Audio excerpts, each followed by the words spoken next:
with open eyes. Do we know what we've become? Look at where we started from. Hello everyone and welcome to Artifact Alchemy. My name is Donnie, also known as Elevated, and I'm very excited to bring you this first video here on our new channel. You might know me or the brand Alchemy from Dota Alchemy, where we teach Dota 2, but this channel will be specifically dedicated to the game Artifact, and I'm very excited to start producing content for this game, especially once I get my beta key, which I have from attending TI8, and we will be definitely covering the strategy and news and all sorts of things Artifact here on this channel. So if you haven't already, subscribe and you can stay up to date with all of our upcoming content.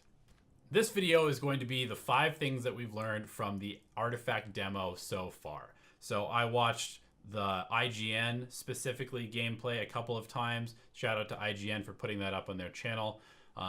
If you want to watch the entire gameplay, you should definitely go to their IGN YouTube channel to check it out. But I just wanted to look at a few things that I picked up on that I thought were kind of interesting mechanics in the game of Artifact, and things that will ultimately probably be pretty important to the gameplay going forward.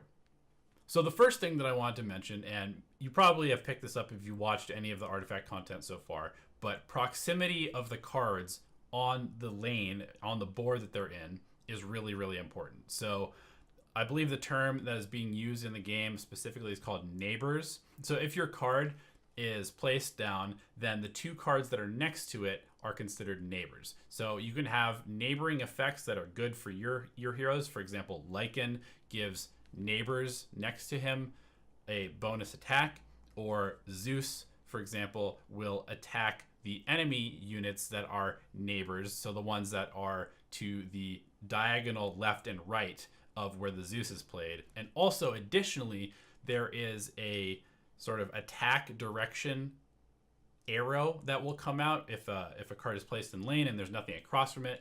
Then the system will RNG create an arrow which will make that card attack either forward or to the right or to the left.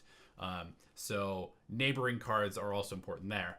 And so proximity of where your cards are on the board is actually pretty important. And you know, it's kind of an interesting mechanic in a card game. Like if you've played Magic the Gathering, you could basically just attack the other player, and then people could assign blockers from wherever they were placed down physically. So the actual physical location of the cards in Magic the Gathering didn't matter, but in Artifact it does. And that's kind of a mechanic that comes maybe from the MOBA side or the Dota 2 side of the game, where positioning is incredibly important, and one of the things that makes you a good player at Dota 2 is good positioning. So the second thing that I wanted to mention is that you have essentially multiple decks. You have one deck, but in that deck you will have your regular cards, and then you will also have your item cards. And the item cards are in the shopping phase, and you can buy as many items that pop up based on how much gold you have, and obviously you earn gold from killing units on the board. But I just think it's kind of interesting that it is separated into 2 different decks that you interact with at different phases. You draw at the beginning of your turns from your regular cards, which are basically like the spells and the creeps. And then you also have the item deck, which you access during the shopping phase, which happens later on in your turn. So just keep in mind that you have sort of these 2 different deck dynamics that you have to deal with as you're playing the game. Another added layer of complexity. And also kind of bring a little bit more Dota aspect to it, because obviously in Dota you sort of have these different phases of the game where you need to go shopping to get items, and you're not always just out on the map doing stuff. The next thing that I wanted to talk about is that heroes seem to have 3 item slots. In Dota 2, your hero has 6 item slots plus a backpack. In Artifact, your heroes will have 3 item slots from what it looks like. You'll have a weapon slot, an armor slot, and a health slot. Basically, each hero has 3 items that you can equip to it, and these items will stay on that hero unless they're removed by a spell or an ability. And the next thing that I wanted to talk about is that in the demo, you can see that if you mouse over an opponent's cards, you can see when they're drawn, like how long ago they were drawn. I think that's kind of an interesting mechanic. I don't really know necessarily how important it is, but I assume it'll be in the actual game, not just for the demo purposes. But if there are some sort of cards that come out, like being able to scry on the other person's hand, then it might be just an interesting mechanic as far as being able to see when a card was picked up. I don't really know how it would have any benefit to you, but I'm sure that there is a reason for being able to do that. And it's something that I haven't seen any of the casters really talking about. So that's just one other thing that I wanted to point out from the gameplay video that I saw on the IGN channel. And the final thing that I want to talk about is that there's actually a surprising amount of RNG in Artifact. And now, obviously, card games have had their basis in RNG. To some extent, you're randomly drawing cards from a deck. So there's obviously some randomness in any card game, just inherently. But I was quite surprised that you deploy your initial heroes randomly. So you start out the game and you have one hero per lane. And those heroes are deployed randomly.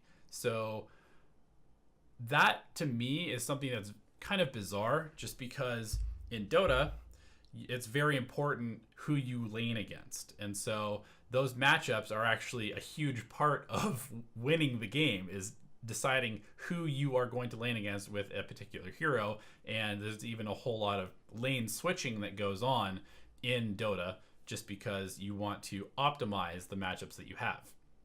So in the game of Artifact, you will not be able to see what the other person is doing, but I think that maybe it's kind of missing out a little bit on a mind game that you could play before the game of trying to optimize your lane matchups if there are certain heroes that are better against other heroes.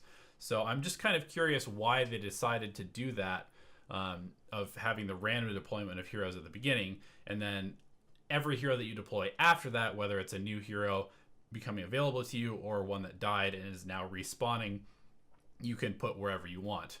So I'm just wondering why the first one is randomly deployed. Now, additionally, we talked a little bit about the arrows spawning, and that's another kind of RNG thing. Your units will sometimes randomly attack to the left or right of them instead of just straight ahead, if there's nobody blocking them from attacking the tower. And I think that's another sort of interesting, weird, random mechanic. I like it a little bit more than the not being able to deploy your heroes where you want them to initially, just because, again, in the game of Dota, you can't always control what your creeps are doing. So, that maybe that's being pulled from Dota 2. I don't really know. But then there's quite a few other mechanics that seem to just kind of be doing random damage to stuff, and just the randomization of the attacking. You can't just guarantee that you're going to damage across the lane to the tower. And then there's also random spawning of creeps. And so in addition to randomly drawing cards, randomly deploying heroes, randomly deploying creeps, randomly attacking in different directions, it's actually quite a bit of RNG in the game. And I'm sure that will have some impact in competitive, and some people might not like that. I'm not super sad that you can't choose every single thing, like where you put your creeps and that sort of stuff, but it is just good to know that there is quite a bit of randomness that is being built into the game as mechanics and Artifact. So going forward, that'll be something to keep in mind. That being said, there are a lot of situations that you'll come up with in the game of Dota where you kind of just have to react on the fly to things happening, and so that being part of Artifact is kind of an interesting mechanic, and will remain to be seen whether it's ultimately a good one or not. So those are just the things that I noticed from watching the gameplay. I've been watching the stream on the official Artifact stream on steam.tv, and also watching the IGN video just to look for some little bits of information that I could make assumptions off of about the gameplay and Artifact. Like I said, I cannot wait to get my hands on this game. I'm very, very excited. I've been playing Magic since I was like 5, and so I'm super excited that Richard Garfield is part of this project.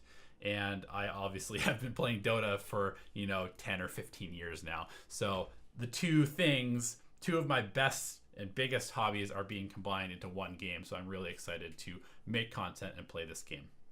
Thanks so much for watching this video. Let me know what you like most about Artifact in the comment section below. And let me know if you like this content. And if you haven't already, give me a thumbs up or subscribe. And we'll have more Artifact content coming for you as soon as I can possibly make it.